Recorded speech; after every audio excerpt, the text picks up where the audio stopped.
Hello friends, তো আজকে মঙ্গলবার, নিরামিষ দিন। তো আমি নিরামিষে কী কী নিয়ে এসেছি সেটা তোমাদের সাথে শেয়ার করব। তার আগে বলে দিই, আমার তো চোখ মুখ দেখে বুঝতে পারছো শরীরটা একদম ভালো নেই। ঠান্ডা লেগেছে, ঠান্ডা গরম লেগেছে, তো আবার সেই অ্যালার্জির মতো করে হচ্ছে। আর আইব্রু করতে যাব একদমই সময় পাচ্ছি না।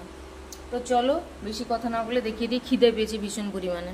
দেখে নাও আজকে আমার লাঞ্চ মেনুতে কি কি আছে। আজকে তো নিরামিষ, ভাত, কুন্দলি সেদ্ধ, বেগুন ভাজা, এখানে আছে আম, এটা সোয়াবিন আলুর তরকারি, এটা হচ্ছে চালতার মানে সেদ্ধ মাখা আর কি, নুন চিনি টিনি তেল টেল দিয়ে এটা মাখা চালতাটাকে সেদ্ধ করে।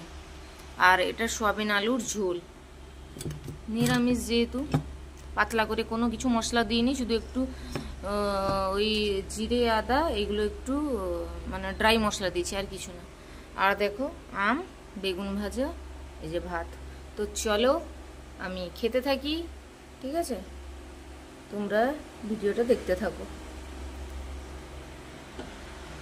কারা কারা কিন্তু তোমরা মঙ্গলবারে নিরামিষ খাও সেটা কমেন্ট করে জানাবে, ঠিক আছে?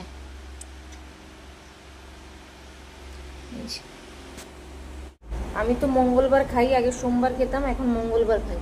আর আমার না সত্যি মানে খেতে ভালো লাগছে না নিরামিষ। তো তারপরেও গরম, সারাদিন আর বৃষ্টি হয়নি। আজকে কিন্তু পুরোটা সকালবেলা রোদ হয়েছিল, এখন ওই 2টোর মতো বাজে।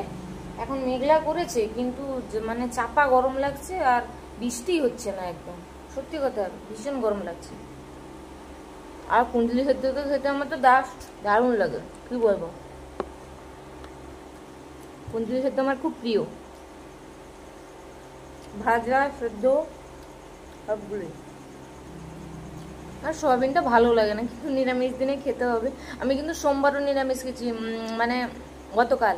কারণ শ্রাবণ মাসের 4টে সোমবার মা বললো যে নিরামিষ খেতে হবে শ্রাবণ মাসের সোমবারগুলো। কি আর করবো, খেতেই হচ্ছে। তো চলো আমি খেতে থাকি, তোমরা ভিডিওটা দেখতে থাকো। টাটা।